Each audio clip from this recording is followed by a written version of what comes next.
Hello. है मोदी जी, है नरेंद्र मोदी है ना।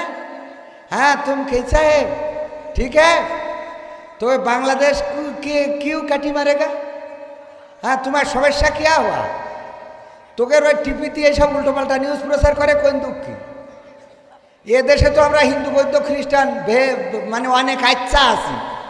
হ্যাঁ আচ্ছা থাকে না, তা তোমারা ওদিকে কিউ জ্বলেগা? হ্যাঁ জ্বলে না জ্বলে। আমাকে নেত্রী নিয়ে যাই ওখানে রাখলি কিসের জন্য? 16 বছর ধরে শাসন করিয়েছে, আমাকে নেতৃত্ব নিয়ে গেছিস তুই। তোর জিনিস শয়তান কোথাকার। আমাকে নেত্রী আমাকে দেশে থাকবে, তুই নিয়ে দরকার নাই।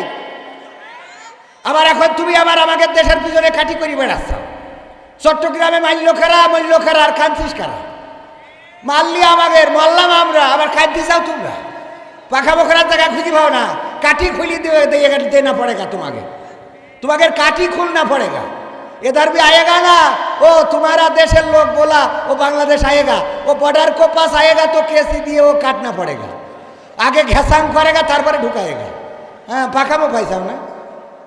ये बांग्लादेश शाहजहां बांग्लादेश है ना, तितुमीरेर बांग्लादेश, खानजहानेर बांग्लादेश, ये नरेंद्र मोदी बांग्लादेश नहीं है भाई।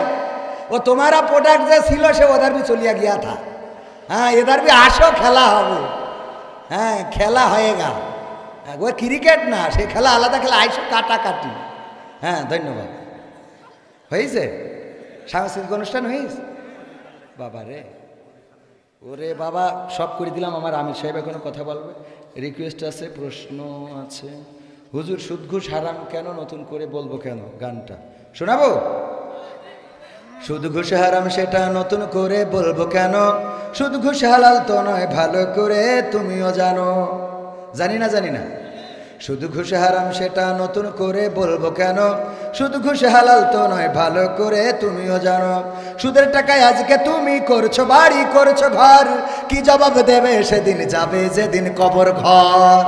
সুদের টাকায় আজকে তুমি করছো বাড়ি, করছো ঘর, কি জবাব দেবে সেদিন যাবে যেদিন কবর ঘর। থাকতে সময় হও হুঁশিয়ার, থাকতে সময় হও হুঁশিয়ার, রবের হুকুম তুমি মানো।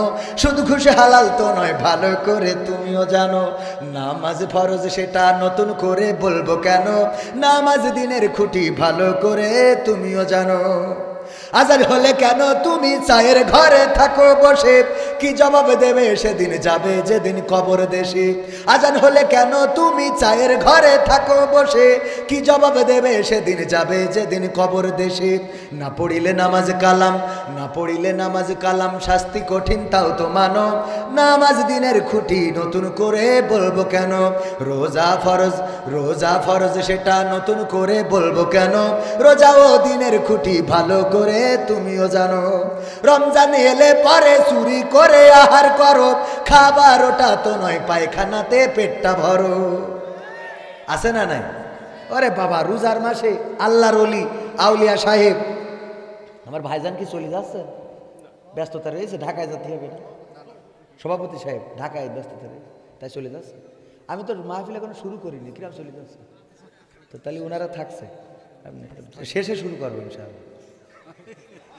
মাহফিল শেষে শুরু হবে ইনশাআল্লাহ। তাহলে সভাপতি সাহেবের আমরা বিদায় দিলাম। জনাব আলহাজ হযরত মাওলানা মোহাম্মদ আবুল হাসান ফারুকি সাহেব, চেয়ারম্যান মক্কা মদিনা হজ ট্রাভেল, হজ কাফেলা, মক্কা মদিনা হজ কাফেলা। চেনেন কিনা আপনারা? হজে যাওয়ার দরকার আছে না নাই? হজে যাওয়ার দরকার আছে না না? টাকা হয়, জমি কেনার টাকা হয়, জমি বন্ধক রাখারও টাকা হয়, কিন্তু একটু ওমরায় যাবেন, আল্লাহ রাসূলের মক্কা মদিনায় যাবেন, ওই টাকা জীবনে হলো না। ঠিক না বে ঠিক? ওই টাকা জীবনে হয় না। এই জন্যে মক্কা মদিনা হজ ট্রাভেলস আমার সভাপতি, ওনার সাথে যোগাযোগ করি, ঠাস করি চলে যাবেন, কোনো অসুবিধা নেই। হ্যাঁ ইনশাআল্লাহ। এরপরে তাইলে এই কথাগুলো না শেষ করলে আবার আমি ভুলে যাবো না। নামাজ রোজা ফরজ সেটা ওই কথা বলছিলাম যে রোজার মাসে দেখবেন কিছু পীর সাহেব আছে, ওরা রোজা রাখে না কিন্তু ঘন ঘন থুতু ফেলে, মানে এমন ভাব করে ও দুটো রোজা একসাথে রয়েছে।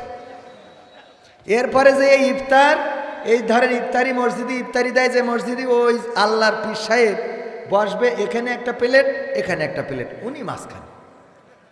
অন্য মানুষ এসে কনফিউশনে পড়ে যায়, উনি চিন্তা করে এ লোক মনে হয় এই প্লেটের লোক, এটা বাদ দিয়ে এখান থেকে বসে।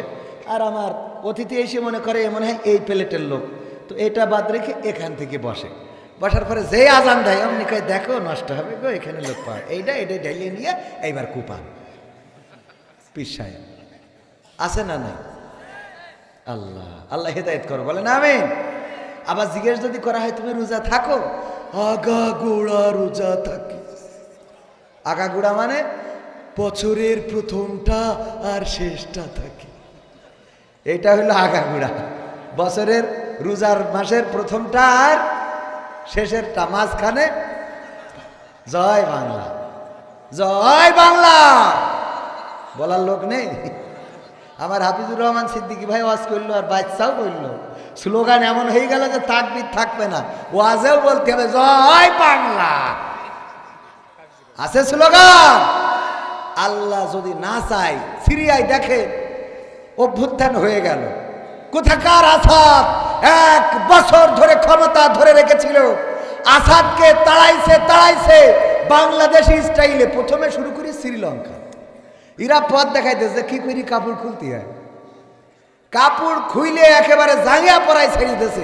আমরা তো তাও ভালো যে আমরা ওইগুলো ওইখানতে নিয়ে আইছি, কিন্তু ওইগুলো পরাই ছেড়ে দিন, ঠিক না বেঠে?